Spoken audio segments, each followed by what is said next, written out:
Amada igreja, com a graça e a paz do nosso Senhor e Salvador Jesus Cristo, convido os amados irmãos a abrirem as suas cópias das Sagradas Escrituras no Evangelho, conforme o relato de João, no capítulo 6.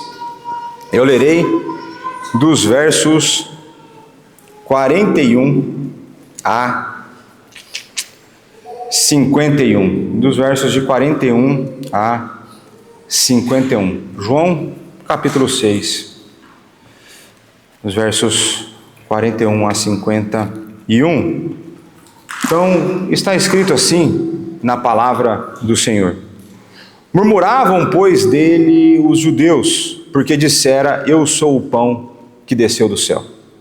E diziam: não é este Jesus, o filho de José? Acaso não lhe conhecemos o pai e a mãe? Como, pois, agora diz: desci do céu? Respondeu-lhe Jesus: não murmureis entre vós. Ninguém pode vir a mim se o Pai que me enviou não o trouxer, e eu o ressuscitarei no último dia. Está escrito nos profetas: e serão todos ensinados por Deus. Portanto, todo aquele que da parte do Pai tem ouvido e aprendido, esse vem a mim. Não que alguém tenha visto o Pai, salvo aquele que vem de Deus. Este o tem visto. Em verdade vos digo: quem crê em mim tem a vida eterna. Eu sou o pão da vida.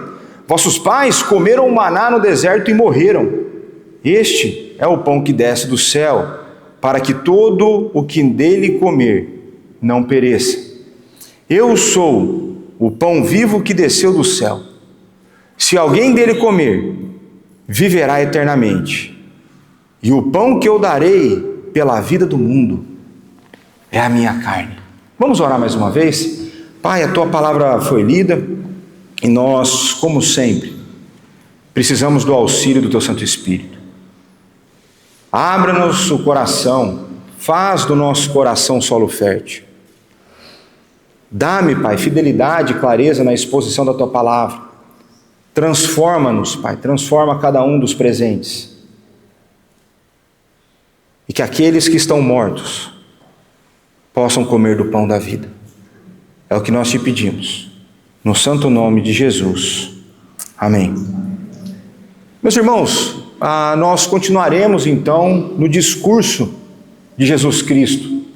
Já temos algumas semanas caminhado por esse discurso, um discurso relativamente longo, e por ser palavras do nosso Senhor, sempre profundo. E nós vimos na semana passada o pão que dá e mantém a vida. O nosso Senhor continuou a revelar a sua identidade para a sua audiência, nesse caso aqui, os judeus. Ele revelou-se como aquele que dá a vida e mantém a vida espiritual. Dois ensinos bíblicos importantes foram apresentados nessas palavras de Jesus. O que nós vamos chamar, dentro do meio mais acadêmico ou do meio reformado, as doutrinas da predestinação e a doutrina da perseverança dos santos. São dois ensinos muito claros nas palavras de Jesus. E hoje, ao longo da pregação, eu trarei alguns versos da semana passada para dentro da pregação, porque nós veremos que Jesus continua a confirmar esse ensino. Jesus Cristo, ele não muda de ideia. E Jesus deixa claro, então, para a audiência, que a razão da descrença deles dava-se pelo facto deles não terem sido escolhidos, pelo facto de o Pai não os ter dado ao Filho. Ainda mais, Jesus ele reforça a ideia de que ele realiza a vontade do Pai. E na sequência ele deixa claro qual é a vontade do Pai. A vontade do Pai é que nenhum daqueles que foram dados, ou seja, nenhum daqueles que foram eleitos e pelo Pai foram dados ao Filho, que nenhum daqueles fosse perdido. Ou seja, parte da obra de Cristo não é apenas ter uma vida de obediência e morrer na cruz e ressuscitar, mas parte da obra de Cristo é sustentar aqueles pelos quais ele morreu no lugar deles. E ele sustenta-os conduzindo até o novo céus e a nova terra. Ou seja, nenhum dos eleitos pode ser perdido. Essa é a vontade do Pai para o Filho. Se Jesus Cristo é Deus e nós sabemos que Ele é, Ele não pode falhar, Ele não pode fazer nada pela metade, nós sabemos que Ele concluirá o seu trabalho, que Ele realizará a sua obra. E é por isso que nós podemos cantar como nós cantamos hoje. Ainda que eu venha falhar, eu descanso no seu sublime amor. Se eu não creio que é Cristo quem preserva a minha fé e me conduz nessa caminhada, eu não posso cantar isso. Se eu acredito que a salvação se dá pelo meu poder, pela minha força, pelas minhas capacidades, como posso eu descansar no amor daquele que me preserva até o fim, se eu não confio nisso? Percebe? Então, as belas palavras que nós cantamos hoje são resultado desse belo ensino bíblico. Mas hoje eu vou dar então continuidade nesse discurso de Jesus, e se na semana passada nós vimos o pão que dá e mantém a vida, hoje nós veremos que o pão que dá a vida tem sabor de morte. O pão que dá a vida tem sabor de morte. E aí no verso 41, murmuravam, pois, dele os judeus, porque dissera, eu sou o pão que desceu do céu. Diante da última declaração de Jesus, o resultado é murmuração. Diante do ensino da verdade, o resultado é murmuração.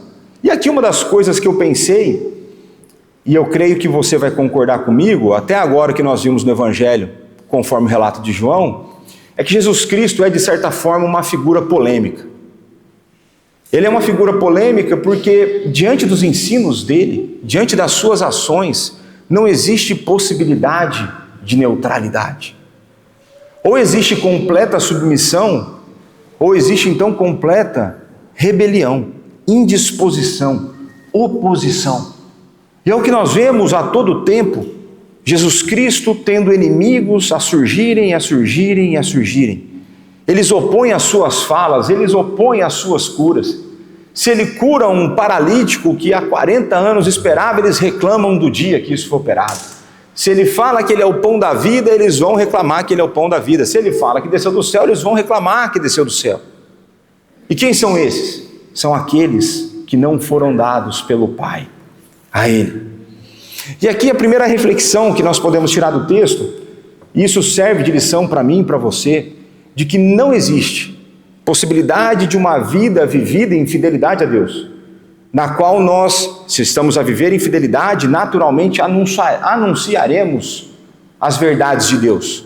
Ou seja, nós pregaremos o Evangelho, nós evangelizaremos. Se nós vivermos uma vida dessa forma, de maneira fiel a Deus, não existe possibilidade de viver uma vida sem desagradar as pessoas.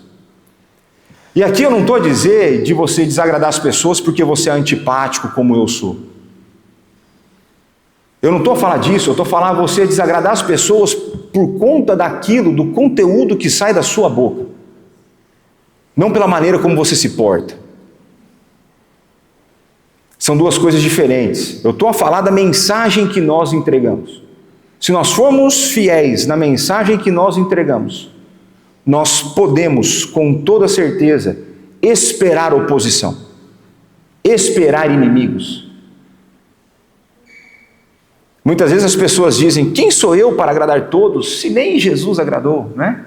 E a gente normalmente se apropria desse ditado de maneira errada, porque a gente usa isso para justificar os nossos pecados de comportamento.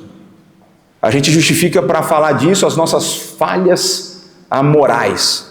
Então, se você é como eu, muitas vezes sincero ao ponto de ser deselegante, você fala a verdade sem amor, você vai falar assim, não, mas eu estou a falar a verdade, nem Jesus agradou a todos. Não, mas separa as coisas, Jesus não pecava, você peca.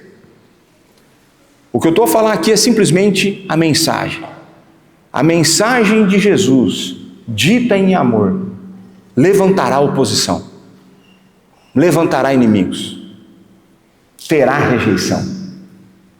Portanto, se você é um crente que gosta de evangelizar, não fique triste, porque a mensagem que você levou não foi aceita. Toda vez que a mensagem é rejeitada, quem é rejeitada não é o mensageiro, é o dono da mensagem. E é isso que acontece aqui, a rejeição contra eles, a rejeição desses judeus é contra Jesus Cristo. Um outro aspecto importante que nós temos aqui no texto é que ele já começa com o verbo murmuravam, né? E Isso, se você fizer uma leitura atenta das Sagradas Escrituras, nós veremos que existe uma inclinação na humanidade, no ser humano, para a murmuração. Existe uma inclinação natural, parece que por conta do nosso distanciamento de Deus, nós vimos na semana passada um texto novo para vocês, Romanos 3, né, verso 10, que nós estávamos mortos em delitos e pecados, não há quem faça o bem, não há nenhum sequer, né? Se eu não faço o bem, uma das coisas que eu faço então é mal. Então nós somos naturalmente, por conta da queda, inclinados à murmuração. E os judeus, se a gente vai ler a história do povo de Deus, eles o tempo todo estavam a murmurar. Se você olhar a história do Êxodo, fica evidente. Quando eles estavam a passar por um período de escravidão, surge um libertador, Moisés. No primeiro desafio, para tirar o povo do Egito, o faraó fica com raiva e manda piorar o trabalho dos judeus, dos escravos. Aí o povo começa a reclamar, eles estavam felizes que eles iam ser libertos. Falei assim, mas agora aumentou o trabalho, eu já não estou feliz. Aí vai passando o tempo, aí Deus manda as pragas, liberta o povo está a fugir. Aí eles olham para trás e vê os egípcios, aí eles murmuram. Olha para frente, tem o mar, eles murmuram. Deus abre o mar, Deus mata os egípcios, chega no deserto, eles murmuram porque não tem comida. Aí Deus dá o maná, eles murmuram porque é sempre o mesmo cardápio. Aí não tem água, Deus dá água, aí eles reclamam. Eu falo, o Senhor tirou a gente de lá para deixar a gente morrer aqui. A murmuração, ela é persistente, a murmuração, ela é contínua por conta da inclinação do nosso coração para o mal. E eu quero refletir brevemente com você sobre a murmuração, porque a murmuração, por definição, ela é um sinal de descontentamento. E se ela é um sinal de descontentamento, por definição, ela é oposta ao caráter cristão. Porque nós devemos viver contentes, assim como Paulo nos ensina lá em Filipenses 4. O nosso coração deve estar sempre alegre no nosso Senhor.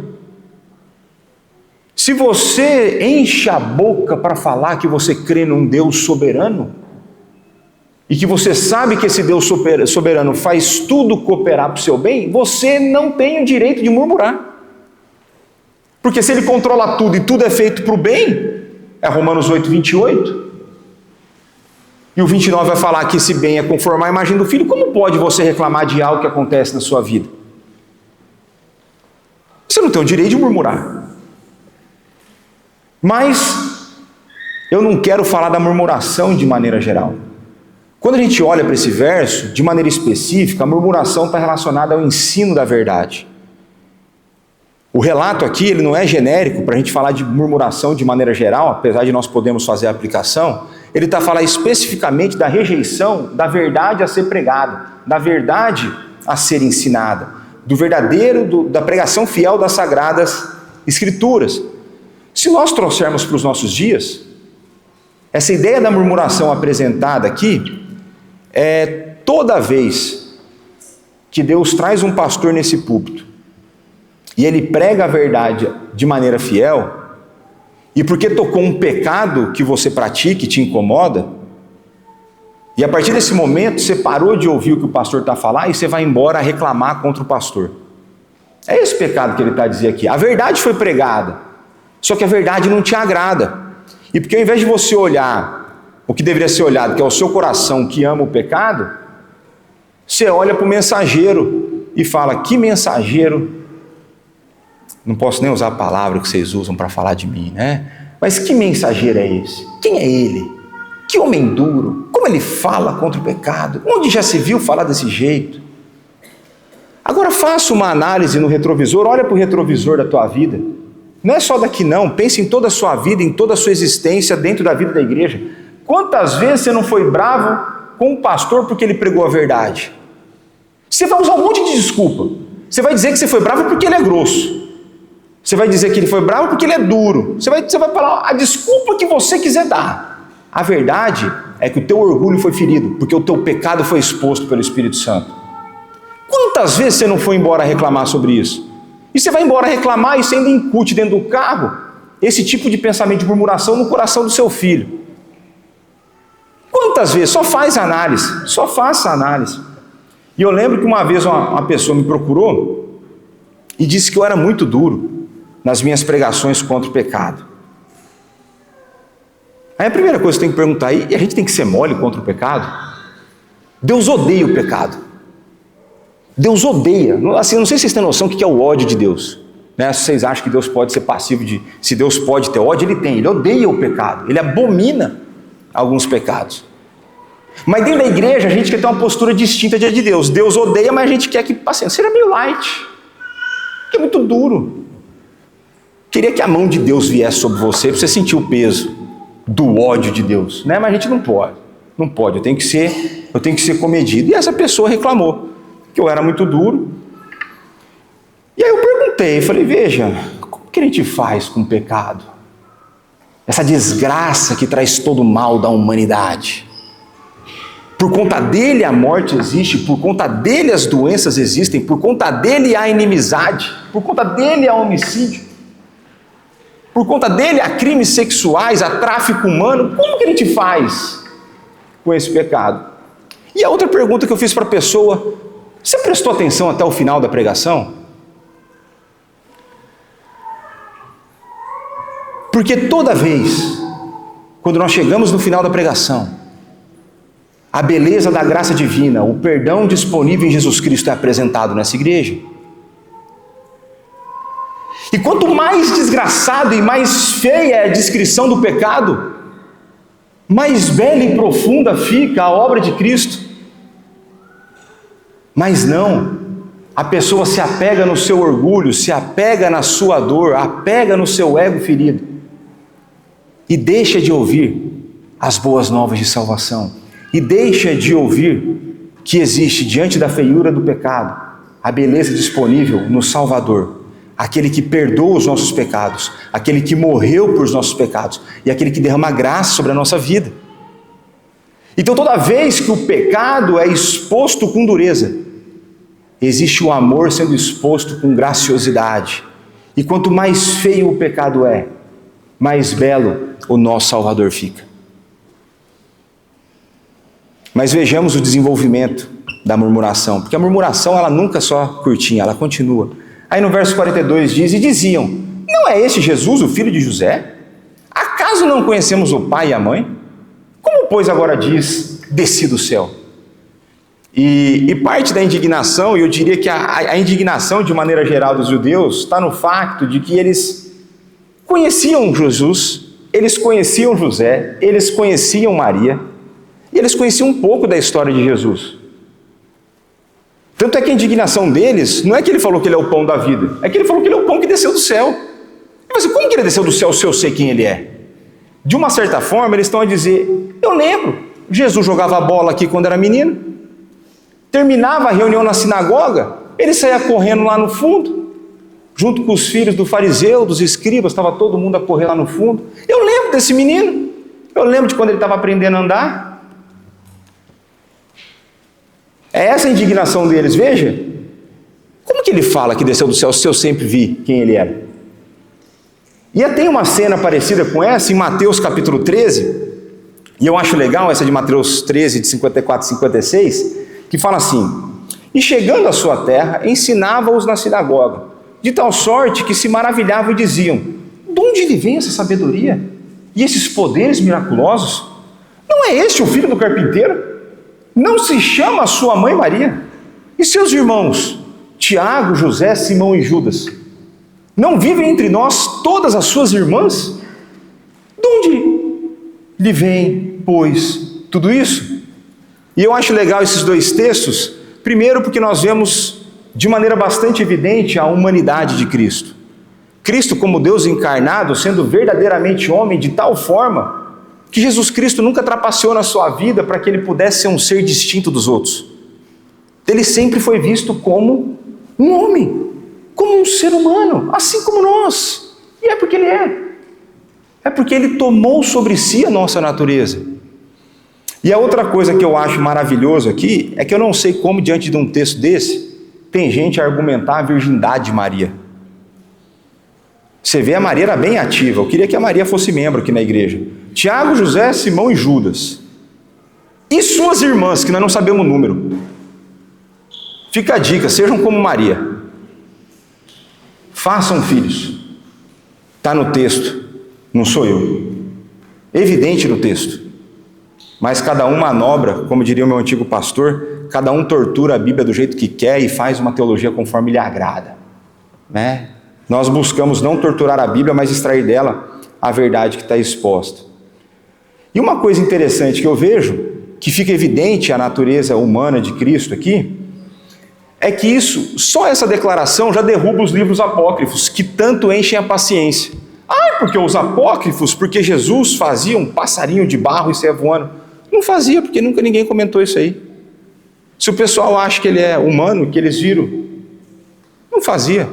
Por onde Jesus passava, pisava, nascia flores. Não nascia. Não nascia. Só esse texto, só esse verso aqui já derruba os apócrifos, né? Mas enfim, ficam lá aqueles que gostam dessas coisas. E Filipenses 2,7 mostra-nos essa verdade confirmada. Olha só o que diz o texto. Antes, a si mesmo se esvaziou.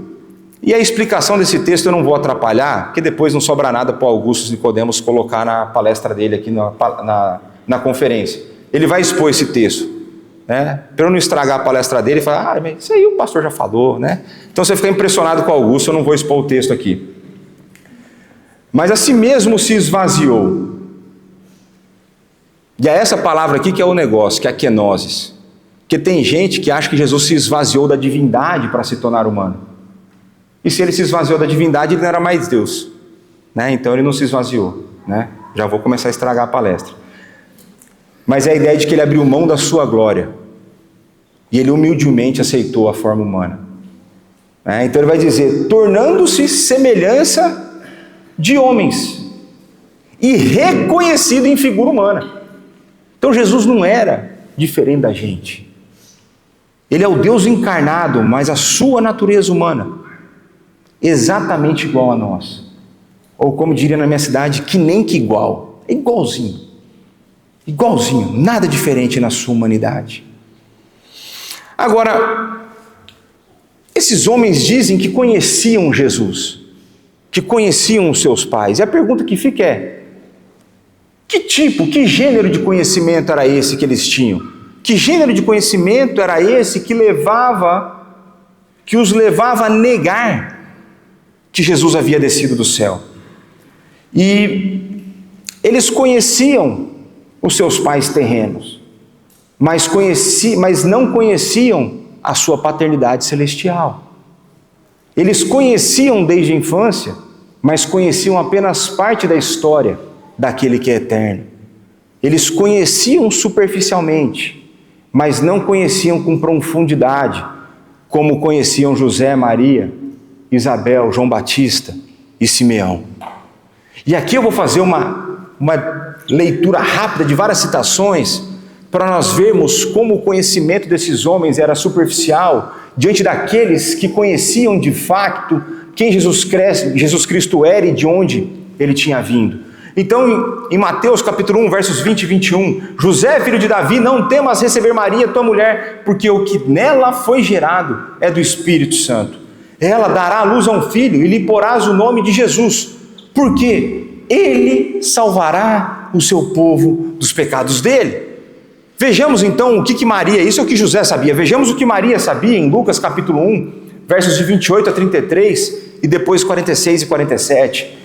E entrando o anjo onde ela estava, disse, alegra-te muito favorecida. Muito favorecida.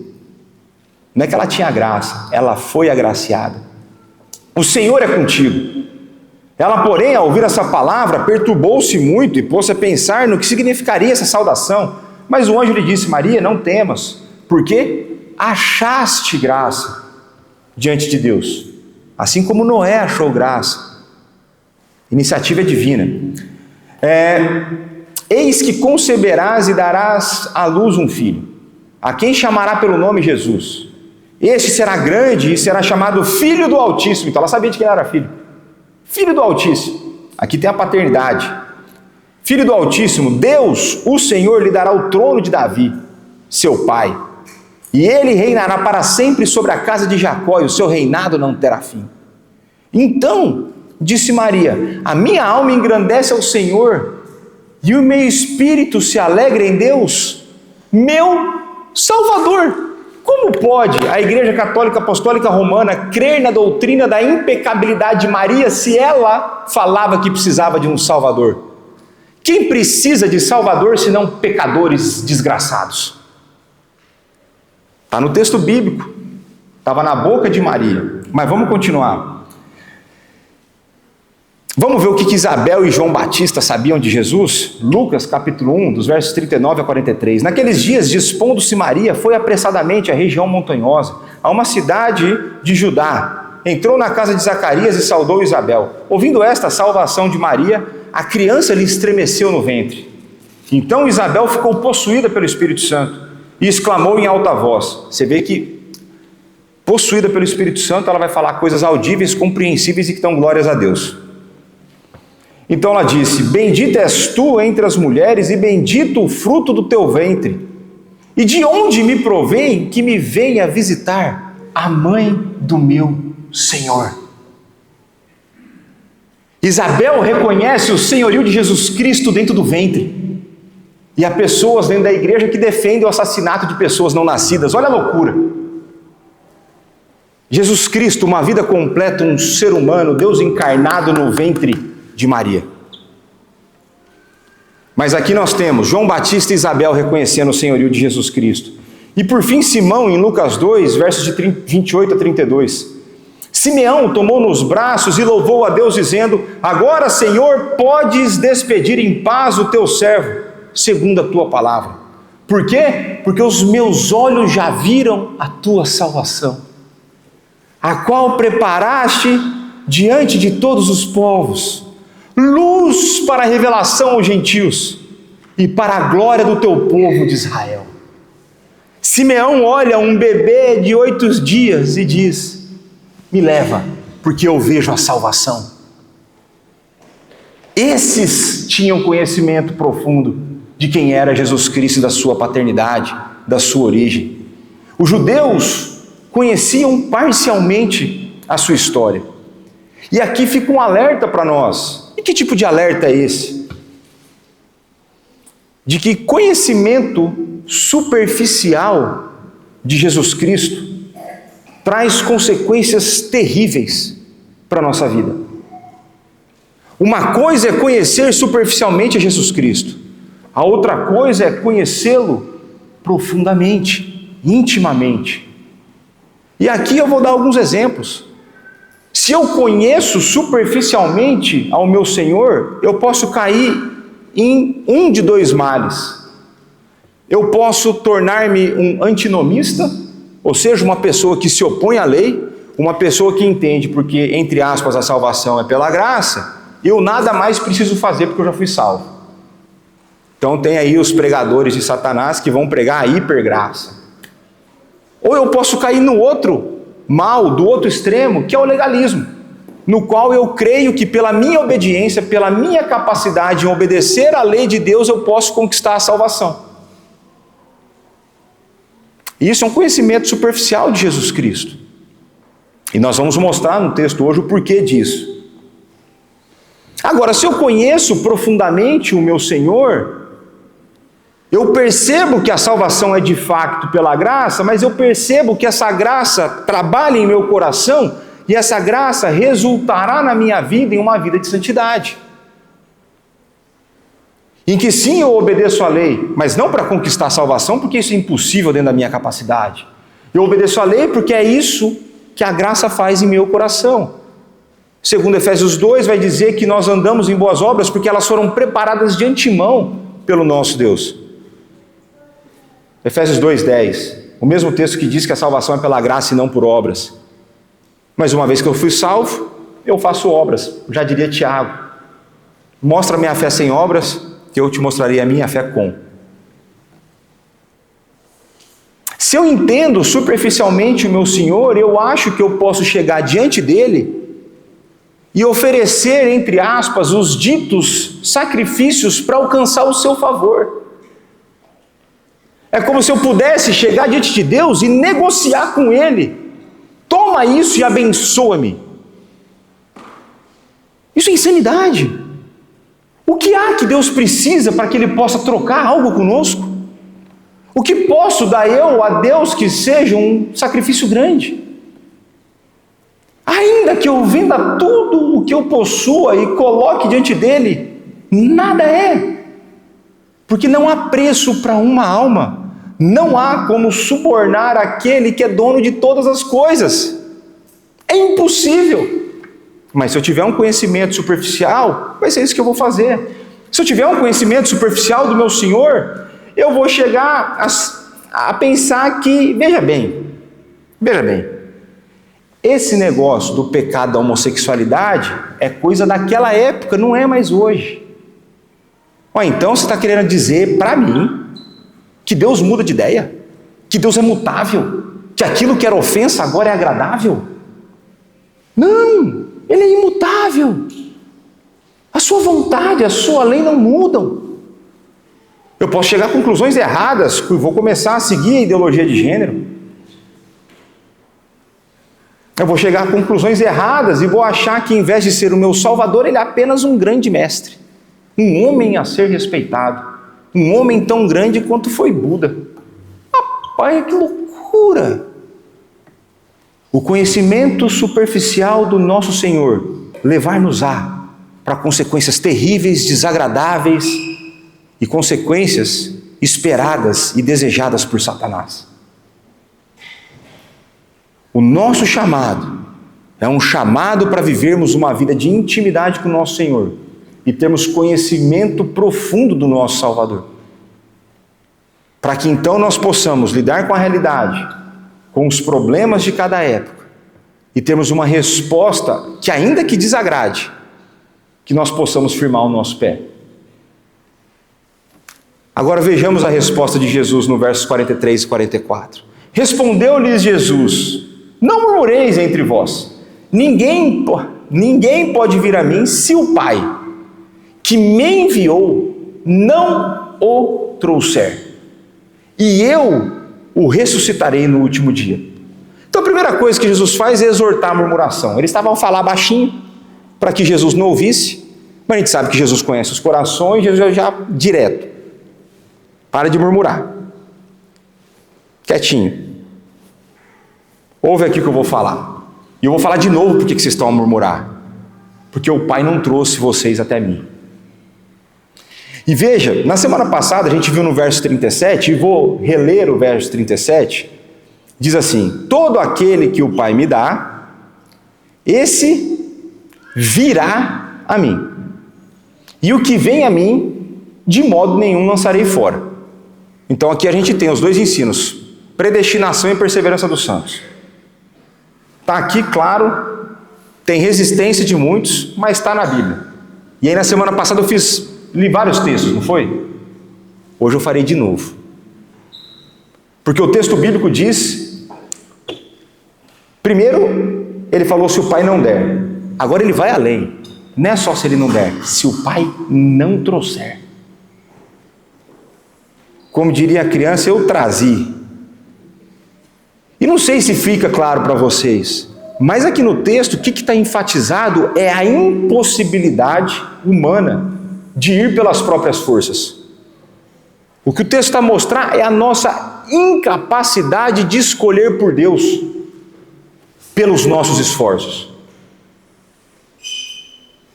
E a impossibilidade fica evidente em qual trecho aí? Ninguém pode vir a mim. Ninguém pode. E a ideia de vir é a ideia de tornar-se discípulo. É a ideia de seguir, não apenas confessar, mas seguir esse Jesus. E o que Jesus está a dizer é: ninguém pode fazer isso. E na semana passada eu tentei mostrar para vocês essa impossibilidade através de alguns textos. Então eu falei Romanos 3:10 até 18, 19, alguma coisa assim, em que diz que não há um justo, não há nenhum sequer, não há quem busque fazer o bem, não há quem queira saber de Deus, não existe temor de Deus diante dos seus olhos. Esse é um homem natural apartado de Deus. Efésios 2 veio e reforçou a ideia, porque ele falou, ele vos deu vida, não foi o que você conquistou, ele vos deu vida. Como? Quando? Estando vós mortos em vossos delitos e pecados. Então eu falei sobre isso, o morto fazendo massagem cardíaca no funeral. Agora isso pode parecer estranho para você, isso pode soar estranho, mas eu quero refletir com você sobre a humanidade. Eu quero que você perceba o tamanho da maldade humana, para que você possa refletir se há possibilidade do ser humano apartado de Deus fazer uma boa escolha. Por exemplo, ontem os nossos irmãos da Junta Diaconal, mais alguns outros irmãos que se disponibilizaram, foram para Leiria levar doações que a nossa igreja fez. Ao longo da semana, a gente ficou a saber que lá em Leiria está a acontecer golpes. E que tipo de golpe? Uma pessoa entrou em contato com um dos membros da nossa igreja, falou assim, vocês são aí e tal, estamos precisando de ajuda aqui em Leiria. Não, vamos ajudar. Vamos passar o contato da pessoa que nós temos em Leiria, ele vai entrar em contato consigo e a gente vai ver como que a gente pode auxiliar. Olha a maldade do ser humano. O que está acontecendo em Leiria? A pessoa pede por ajuda, ela fala que ela não pode buscar ajuda, então ela pede para você levar. Quando você vai levar ajuda, elas te assaltam. Ou então, você tem pessoas pedindo ajuda em vários lugares e pegando múltiplas cabazes e tirando de outros que não podem. Como que pode, diante de um desastre natural, a desgraça da pessoa ter essa motivação e essa vontade? Você vai para ajudar e a pessoa te assalta. Começa a perceber, a pensar, por exemplo, sobre políticos em um país hipotético que roubam o ordenado dos reformados. Pensa numa realidade hipotética, pessoas que abusam de crianças através da ideologia de gênero. Pense nos tantos crimes sexuais cometidos nessa terra. Pense no tráfico humano, pense na escravidão, pense nas ditaduras. Como pode a gente achar que o ser humano pode ser bom? Aí você fala assim, não pastor, mas eu não sou igual a eles. Ah, é? E sabe por que você não é igual? Porque a graça de Deus entrou na sua vida. Você, apartado da graça de Deus, tem um potencial enorme para ser um bandido. Você, apartado da graça de Deus, tem um potencial gigantesco para cometer crimes bárbaros. Analisa a tua vida, analisa hoje você que se descrente, o tipo de sentimento que vem no seu coração. Veja quando alguém te confronta, quando alguém te fecha no trânsito, quando alguém rouba alguma coisa de você, veja quando alguém te ofende. Você que se descrente, veja os sentimentos que brotam no seu coração. E você acha que você ia ser muito melhor do que um pedófilo se não fosse a graça divina? Você, deixado por si só, tem o mesmo potencial de maldade que esses tantos casos que foram descritos. Mas eu quero mostrar para você que a verdade bíblica reforça essa ideia de que nós somos incapazes de irmos até o nosso Senhor por nossas forças, que nós precisamos de algo diferente acontecer além de nós mesmos. Olha Jesus em João capítulo 14, verso 6. Respondeu-lhes Jesus: eu sou o caminho, a verdade e a vida. Ninguém vem ao Pai senão por mim. Ou seja, Jesus é a única maneira de se chegar ao Pai. Mas o texto diz que ninguém vai a Jesus se o Pai não levar. Agora, se ninguém pode ir a Jesus, que é o único caminho para o Pai, em que situação isso deveria colocar o nosso coração, se não desespero?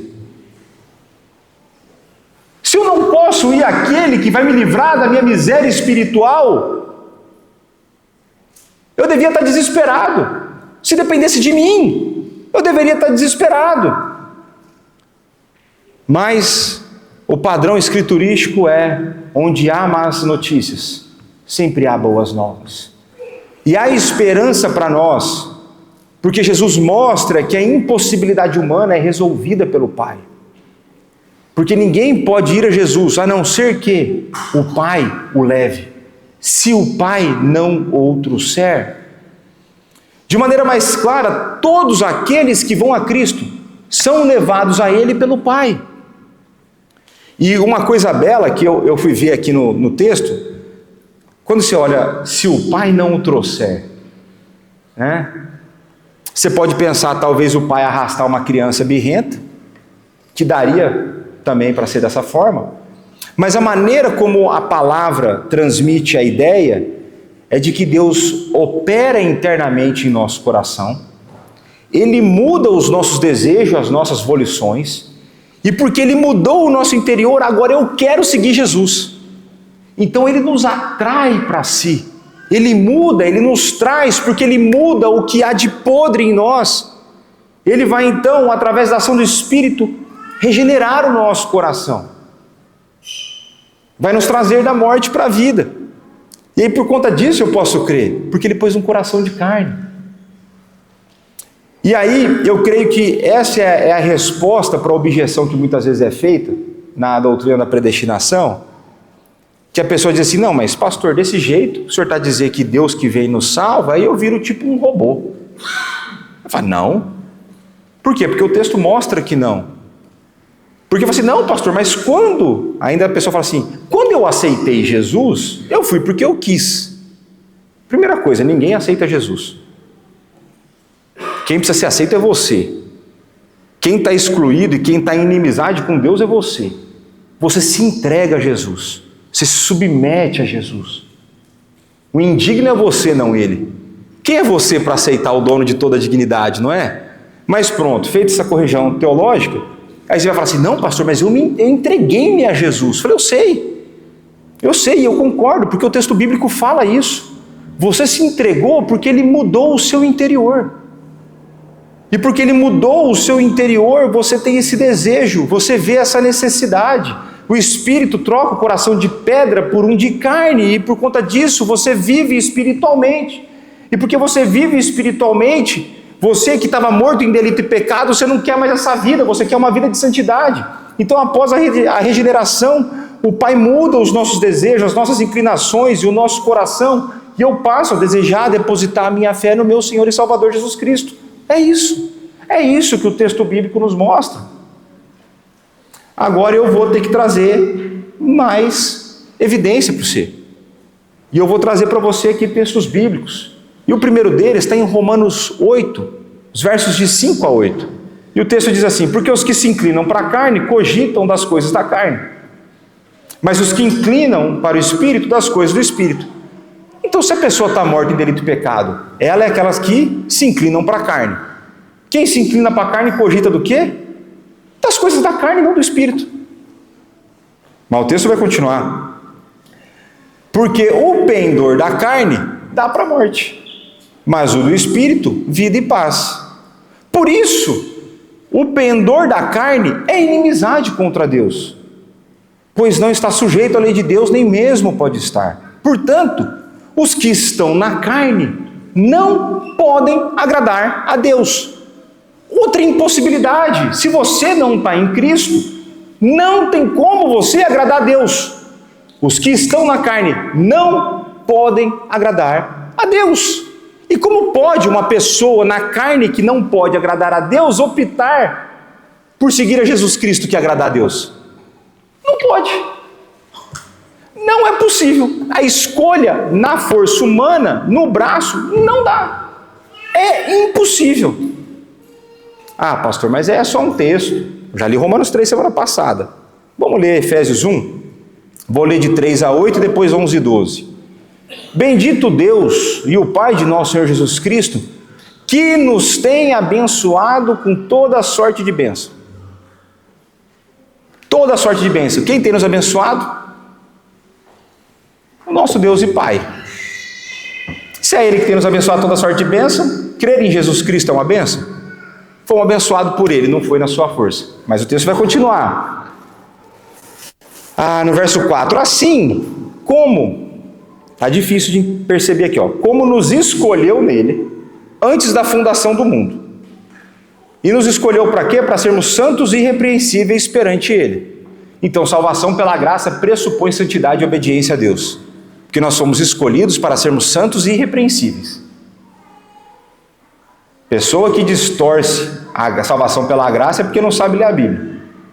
É uma caricatura daquilo que é apresentado pelas Escrituras. Mas vamos continuar. E em amor, nos predestinou para Ele, para a adoção de filhos. Como que eu sou adotado? Em Jesus Cristo. Então eu tenho que ir a Jesus Cristo. E por que eu vou a Jesus Cristo? Porque Ele me predestinou. E por que eu posso ir? Porque o Espírito age em mim e o Pai muda o meu interior e me leva até Jesus Cristo. Está aqui no texto. Por meio de Jesus Cristo. Então, adoção, para adoção de filhos por meio de Jesus Cristo. Olha como que o texto é claro. Segundo o beneplácito da sua vontade. Porque Deus quis fazer assim. Para louvor da glória de sua graça. Que Ele nos concedeu gratuitamente no amado, ou seja, você não conquistou nada. No qual temos a redenção pelo seu sangue, a remissão dos pecados, segundo o quê? As tuas obras, segundo a riqueza da sua graça.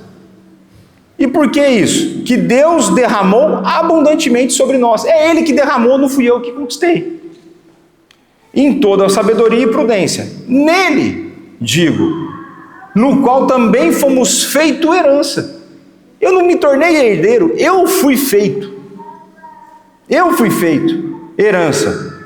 Aí de novo, predestinados, segundo o propósito de quem? Daquele que faz todas as coisas conforme o conselho da sua vontade.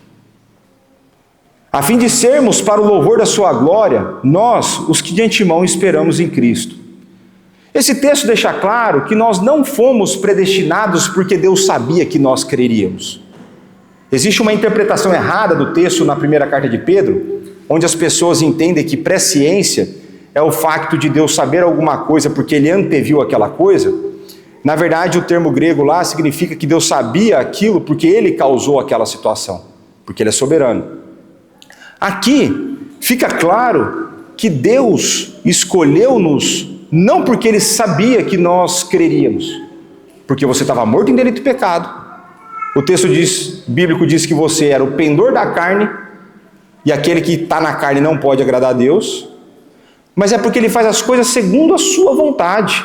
Ou seja, se eu creio que Deus predestinou porque Ele sabia que eu creria, não é mais a vontade de Deus que define, mas é a decisão humana que submete à vontade divina. Então Deus passa a querer porque Ele sabia que eu creria. Então é a minha decisão em última palavra, em última instância, que tem o poder sobre a decisão da predestinação divina.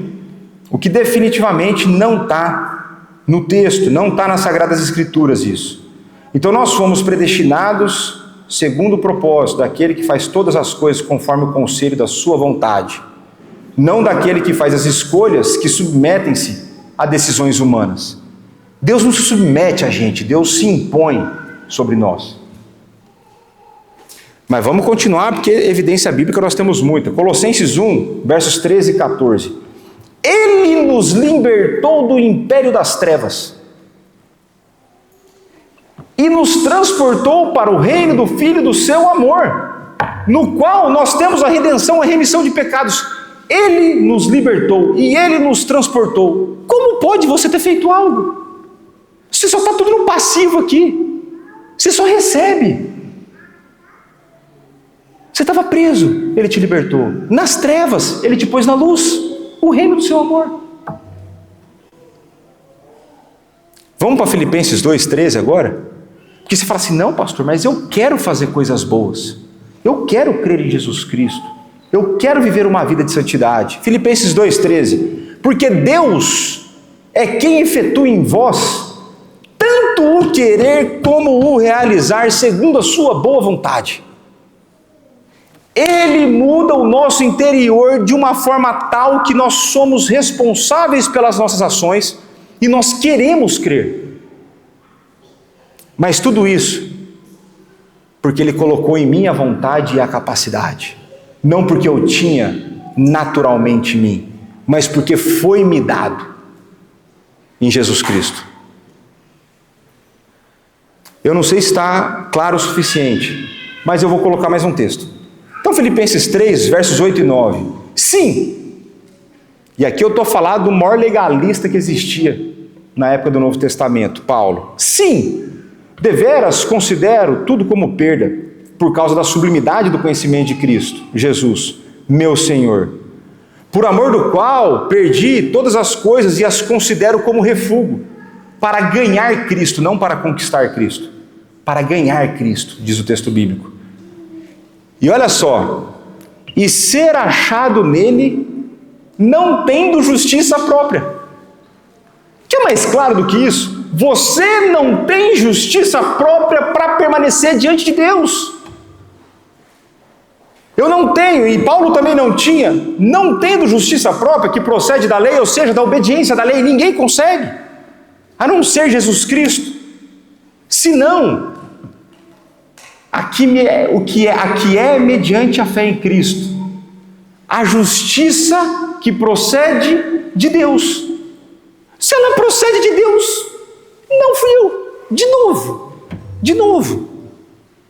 O texto bíblico é maravilhoso e ele é claro a demonstrar-nos de que se o Pai não tivesse enviado o Filho, se Pai e Filho não tivessem enviado o Espírito, se o Espírito não trabalhasse em nosso coração, se o Filho não fizesse a obra da redenção e se o Pai não tivesse nos elegido desde a eternidade, ninguém poderia crer. Ninguém. É por isso que o Pai traz os seus até o Filho. Isso é paz, isso é segurança. Que segurança tenho em Jesus? E Jesus deixa mais claro, de novo, ele vai falar o seguinte: e eu o ressuscitarei no último dia. Aqui é a perseverança dos santos, e eu vou falar mais para frente e não vou trazer aqui. Aqui eu quero fazer uma breve reflexão de uma crítica muito comum aos que defendem biblicamente a predestinação e a salvação pela graça.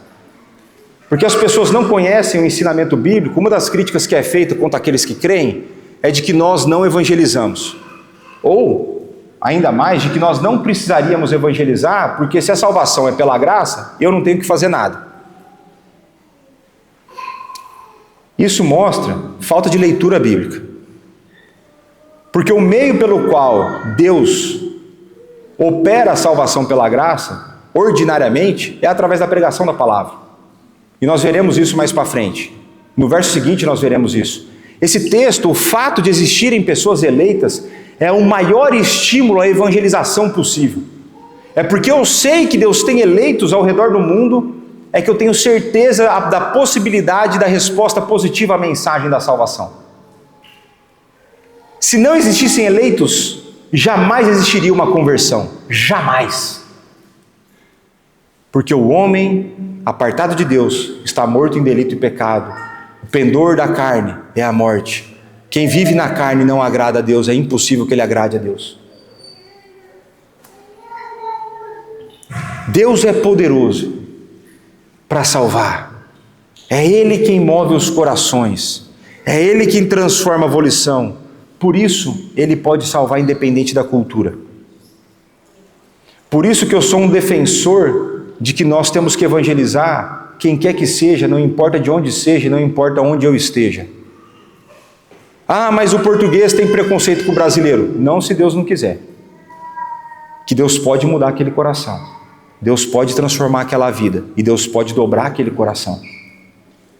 Ele tem poder. Eu não quero dizer com isso que nós também não devamos nos esforçar para buscar conhecer a cultura portuguesa, para ver de que maneira a gente possa comunicar o Evangelho, humanamente falando, de forma mais eficaz. Mas não sujeitem o poder de Deus às suas limitações. Deus é poderoso para trazer todos os predestinados, todos os seus eleitos a Cristo. E o verso 45 diz: está escrito nos profetas, e serão todos ensinados por Deus. Portanto, todo aquele que da parte do Pai tem ouvido e aprendido, esse vem a mim. E aqui, Jesus ele faz uma citação parcial de Isaías 54, verso 13.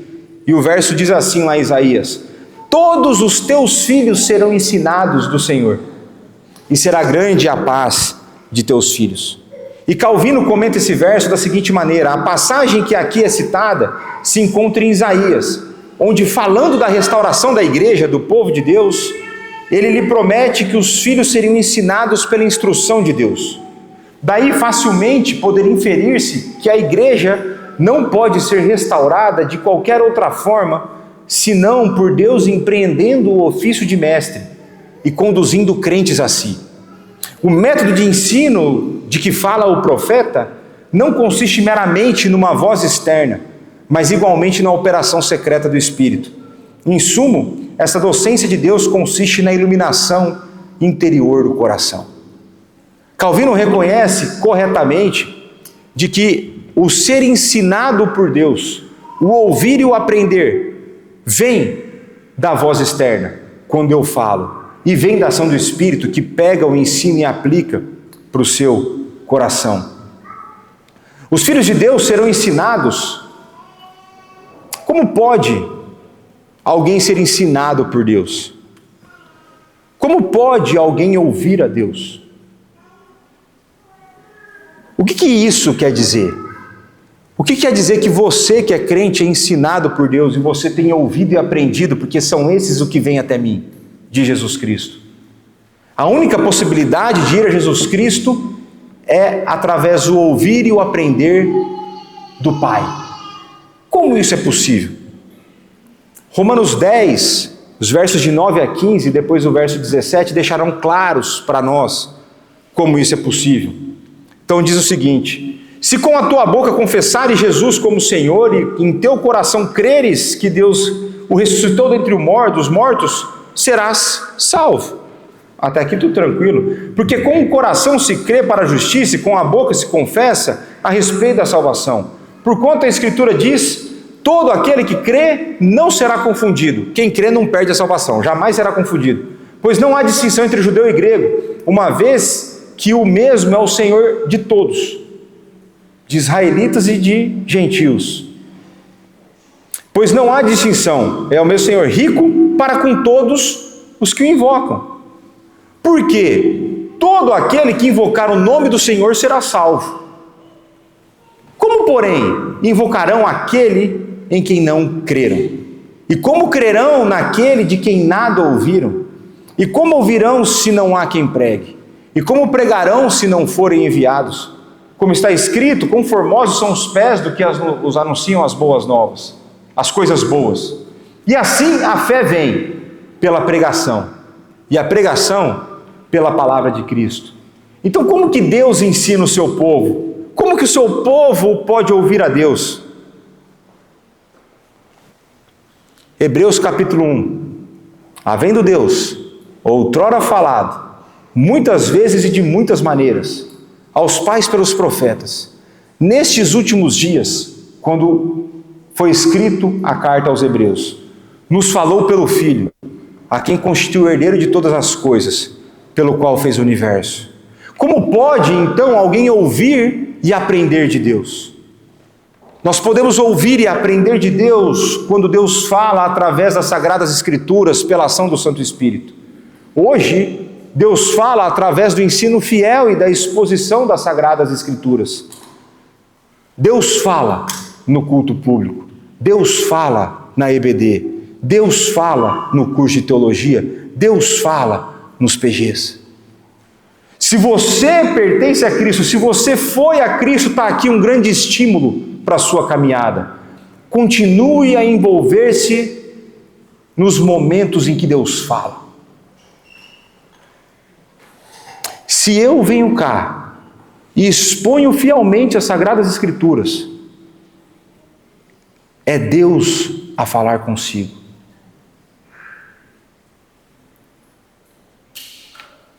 Verso 46. Não que alguém tenha visto o Pai, salvo aquele que vem de Deus. Este o tem visto. E como alguém pode ouvir e aprender do Pai, se aquele que conhece e tem visto o Pai não ensinar? Jesus Cristo mostra nesse verso que Ele é o perfeito mediador do conhecimento de Deus. Hebreus 1,3 vai falar que Ele é a exata expressão do ser de Deus. E porque Ele tem visto, Ele pode revelar-se nas Sagradas Escrituras, para que nós possamos ouvi-lo. E em ouvindo, possamos aprender. Em aprendendo, nós possamos ir ao Filho, porque nós fomos levados pelo nosso Senhor, movidos pelo Espírito, a depositar a fé em nosso Salvador. Verso 47, em verdade vos digo que quem crê em mim tem a vida eterna. Eu sou o pão da vida. E cá nós temos que a evidência de uma pessoa que possui a vida eterna é o crer em Jesus. Então muitas vezes as pessoas perguntam, mas quem é salvo, quem não é? Eu falei, eu não sei. O texto de Jonas diz que a salvação pertence ao Senhor. Mas o que o texto bíblico nos mostra é que aquele que crê em Jesus Cristo evidencia que possui a vida eterna. E eu sei que você é bom de memória e você lembra dessa pregação de umas 3 semanas para trás, em que eu falei que crer não é apenas professar, que crer não é apenas saber, que crer não é apenas articular, mas crer é todas essas coisas, somadas com uma vida de obediência à palavra do Senhor. A evidência que você tem a vida eterna é se você busca viver uma vida de santidade. O ensino bíblico da predestinação mostra-nos que a pessoa que crê, ela crê, pois ela foi previamente regenerada pelo Espírito Santo, que ela foi trazida pelo Pai, Ele muda as nossas inclinações interiores, ela é ensinada pelo Pai, ela ouve e aprende. O crer é evidência, não é causa primária de salvação. Porque se o crer fosse causa primária de salvação, seria uma obra. Mas você só crê porque você tem fé. E a fé você só tem porque ela é dom de Deus. Ou seja, é a graça a agir na salvação. Mas esse texto é mais uma prova de que a salvação pela graça, a predestinação, ela demanda respostas humanas. Nós não agimos como marionetes. Nós devemos agir. Nós devemos depositar a nossa fé em Jesus Cristo, nós devemos buscar viver uma vida de santidade. E o outro aspecto importante é de que aquele que crê tem a vida eterna e não terá a vida eterna. Ele já tem agora no tempo presente. E se nós percebermos a profundidade disso, de que pelo fato de que o Pai nos levou a Cristo, e porque nós cremos, isso evidencia de que nós temos a vida eterna aqui e agora. Isso muda a maneira como nós enxergamos o mundo. Isso muda a maneira como nós vivemos a vida. Isso dá-nos benefícios maravilhosos. Nós já podemos usufruir de coisas que nós teremos no novo céu e na nova terra. Nós já podemos usufruir agora. Nós podemos ter uma relação de amor com Deus que antes era inimizade. Um dia essa relação será perfeita. Ainda não é. Hoje, a relação que foi afetada pelo pecado com o nosso próximo, dentro do corpo de Cristo, ela tornou-se uma relação de amor de irmãos. Ainda é imperfeita. Um dia não. Um dia, lá na frente, será completamente perfeita. Mas hoje nós já usufruímos dos benefícios de uma vida de comunhão com o nosso Deus. Ainda não perfeita, mas um dia será. E nós temos que aproveitar os nossos momentos de imperfeição no nosso relacionamento com Deus, para que o nosso coração encha-se de anseio pela vida vindoura. Para que a nossa oração seja: Maranata, ora vem Senhor Jesus, volta! Volta! Eu não aguento mais lutar contra o pecado. Eu não aguento mais viver essa vida. Mas um dia, Um dia a nossa vida será plena. E aí nós vamos para os 3 versos finais. Vossos pais comeram o maná do deserto e morreram. Este, Jesus, é o pão que desce do céu, para que todo que dele comer não pereça. Eu sou o pão vivo que desceu do céu. Se alguém dele comer, viverá eternamente. E o pão que eu darei pela vida do mundo é a minha carne. Jesus Cristo estabelece um grande contraste entre o maná e o pão que desceu, ou como ele coloca, desce do céu. O maná que os judeus tanto falavam não garantiu a vida, pois todos os que comeram morreram. Entretanto, não é assim com aqueles que comem do pão que desce do céu, pois todo que comer desse pão não perece. E a ideia de perecer aqui é perecer espiritualmente, é ter a condenação eterna decretada. Ou seja, aquele que come do pão, e aqui a maneira como os verbos estão colocados são ações completas de uma única vez, aquele que deposita sua fé em Jesus Cristo, com certeza não perecerá. Ou seja, a única possibilidade, só existe uma vez na sua vida que você crê em Jesus Cristo. De verdade, só tem uma vez. Você pode cair, mas crer de fato é uma vez. Porque uma vez que você creu verdadeiramente, você foi levado ao Filho pelo Pai. E se você foi levado ao Filho pelo Pai, você não será lançado fora. É o que o texto bíblico nos diz. Agora, se nós ligarmos esse verso com o verso anterior, que fala dos benefícios da vida eterna, penso que o alimentar-se do pão que desce do céu é um dos benefícios que nós podemos usufruir no tempo presente. Entretanto, muitas vezes, parece que vivemos mais a fazer jejum do que a portar-nos como se estivéssemos num rodízio. Jesus é o pão da vida. Ele está disponível. E se a gente fosse pensar numa ação contínua, ele está disponível como a comida está disponível num rodízio. Come o quanto você aguentar. Só que a gente vive uma vida espiritual como se a nossa vida fosse o jejum de 40 dias. A gente parece que não quer alimentar-se. A gente tem acesso, mas a gente rejeita. Assim como nós confessamos o nosso pecado. E nós podemos alimentar-nos do pão da vida, e aí a gente sempre volta para o básico em praticamente todas as pregações. É através de uma vida individual de devoção, e através de uma vida coletiva de devoção. É através da leitura da palavra, da meditação, da oração. É através do culto público, da EBD, do convívio com os irmãos, no curso de teologia, nos PGs, nos graúdos e miúdos, nos adolescentes, no grupo dos homens, no grupo das mulheres. Nós podemos nos alimentar, mas muitas vezes nós escolhemos fazer jejum. Nós resolvemos entrar de dieta espiritual. Mas é uma dieta que leva para a morte, não para a vida. A gente não faz dieta porque nós estamos obesos, precisando recuperar a nossa saúde. Nós somos como anorexos que estão a caminhar para a sua morte. Mas agora reparem no verso 51. Se alguém dele comer, viverá eternamente. Jesus reforça o ensino de João 6,40. De fato, a vontade do meu Pai é que todo homem que vir o Filho e nele crer tenha a vida eterna, e eu o ressuscitarei no último dia. Jesus mostra-nos a certeza da salvação e não a sua possibilidade. Se uma pessoa verdadeiramente for a Cristo, ela será salva. Com isso, não quero dizer que essa pessoa não poderá passar por momentos de fraqueza na fé, momentos de grande pecado. Mesmo aqueles que foram a Jesus Cristo de maneira genuína, podem experimentar na sua vida momentos de afastamento de Deus.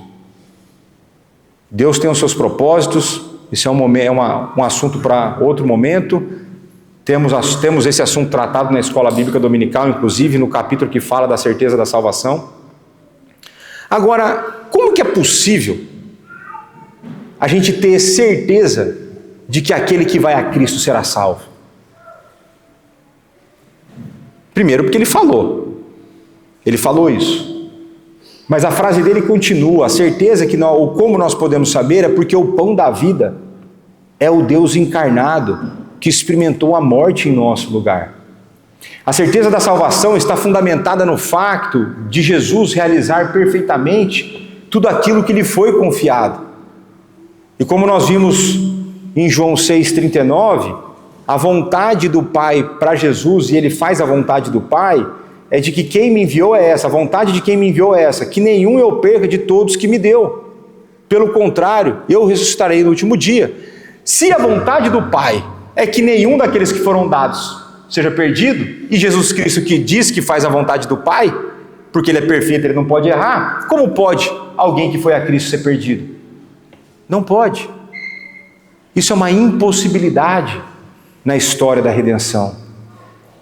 Na cruz, nós temos que Jesus morreu não apenas por alguns pecados da nossa vida passada.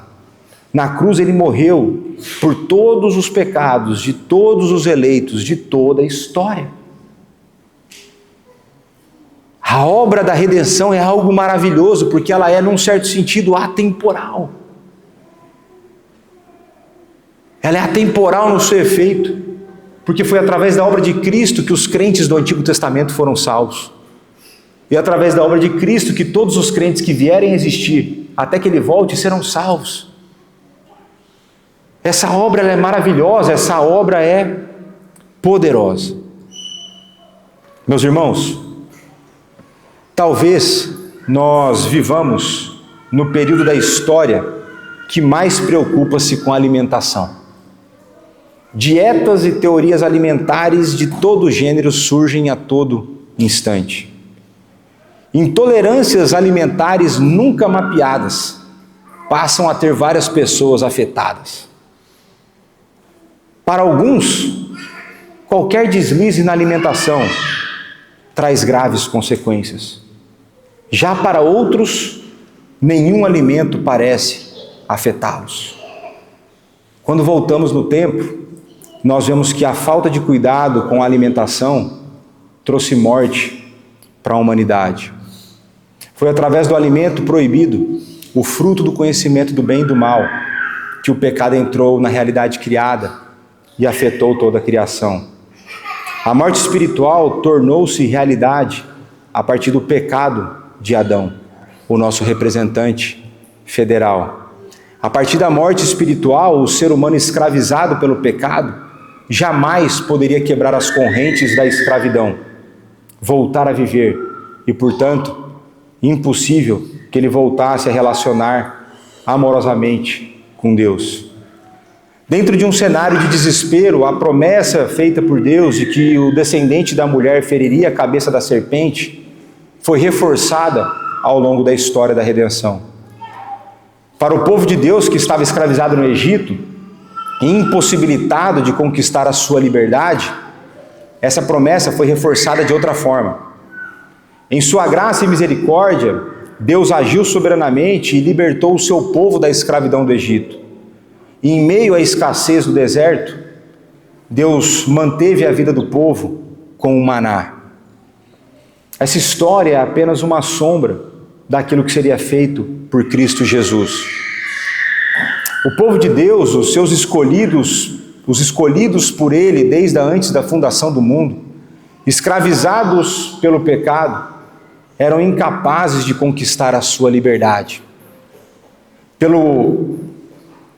Mas Deus, sendo rico em graça e misericórdia, agiu soberanamente para em Cristo Jesus quebrar as correntes da escravidão do pecado, remover a inimizade entre Deus e os homens e dar a vida eterna através não do maná, mas do pão que desceu do céu, Jesus Cristo. Para isso, as consequências trazidas pelo pecado de Adão precisaram ser resolvidas pelo pão que desceu do céu. Por isso, o pão que dá vida ao mundo, tanto a judeus como a não judeus, precisou dar a sua carne na cruz, tomando sobre si a vergonha e a culpa dos nossos pecados. Para que pudéssemos ter vida, ele precisou experimentar a morte. Entretanto, o sabor de morte durou pouco, apenas 3 dias, pois ele ressuscitou, ele foi levado aos céus, ele está assentado à destra de Deus, a reinar soberanamente sobre tudo e sobre todos. E no seu reinado soberano, ele está a cuidar de todos os seus, entre eles, você e eu, para que nós cheguemos em segurança no novo céu e na nova terra. Que segurança nós temos em Jesus, pois nele nós temos a salvação e nele nós temos a certeza dessa salvação. E eu quero fazer 3 breves aplicações com vocês. A primeira delas é um chamado ao arrependimento. Arrependa-se da alimentação espiritual desbalanceada que você tem feito. Seja por uma postura de jejum prolongado, no qual você tem fugido da presença de Deus, ou seja por alimentar-se seletivamente da sua palavra. Nós somos chamados a nos alimentar de todo o conselho de Deus. Creia em toda a palavra e viva toda a palavra. Não apenas os versos que você gosta, não apenas os versos que não confrontam o seu pecado. Fuja de uma dieta desbalanceada. Monte um plano estruturado de como estudar as Sagradas Escrituras. Junte-se à vida de estudo bíblico da tua igreja. Cá nós temos algumas ferramentas para isso. Alimente-se através da oração, da meditação da palavra. Segundo, pais. Muitos de vocês preocupam-se, especialmente os pais de primeira viagem, com a tal da introdução alimentar. Meu filho pode comer isso, meu filho não pode, açúcar não pode estar tantos anos, tal. Se o teu filho já é crescido, você quer que o filho mantenha uma dieta ok, para que ele não ganhe peso, para que ele tenha boa saúde e tudo mais. Agora, qual tem sido a vossa preocupação com a alimentação espiritual dos seus filhos? Se seus filhos ainda não professam a fé, como vocês têm sido instrumentos da graça para que os vossos filhos venham a conhecer e venham a comer do pão da vida? Ou como que vocês intencionalmente têm ensinado e caminhado e discipulado os vossos filhos? Discipulado de filho não é responsabilidade da igreja. Discipulado de filho é responsabilidade do pai. Nós somos apoio. Deuteronômio 6 que fala que você tem que inculcar na cabeça da criança. Acordar, deitar, dormir, andar, abrir o olho, videogame, tudo. É o pai e a mãe, não a igreja. O que vocês pais têm feito de maneira intencional para que o teu filho tenha uma dieta balanceada, uma dieta espiritual balanceada? Não adianta você terceirizar teu filho para programação. Não adianta você empurrar o teu filho para a igreja para ver se a igreja resolve. Deus pode agir dessa forma, mas ele tem que aprender em casa. É tua responsabilidade como pai. É tua função. Deus não errou o código postal. Se ele quisesse que eu tivesse filho, ele tinha mandado para mim, não para você. Porque tem muito pai que vem terceirizar, que é que eu esculache o filho por eles. Eu até posso, dependendo de uns eu tenho vontade mesmo, né? Mas são os pais que foram chamados a essa responsabilidade. A gente está aqui para apoiá-los nisso. Preocupem-se em serem os nutricionistas espirituais dos vossos filhos. Essa responsabilidade foi dada a vocês. E por fim, se você está aqui hoje e até o momento você ainda não comeu o pão da vida, o pão que desceu do céu, enquanto há o fôlego de vida, há tempo para arrependimento, há tempo para o seu coração ser mudado. Arrependa-se da vida que você tem levado, clame a esse Deus para que Ele mude o seu interior. E então, venha crer e ter a vida eterna aqui e agora. Vamos orar mais uma vez. Pai, a Tua palavra foi lida e exposta, e como o nosso coração fica cheio de gratidão, Pai. Nosso coração fica cheio de gratidão, pois nós somos seres indignos, incompetentes,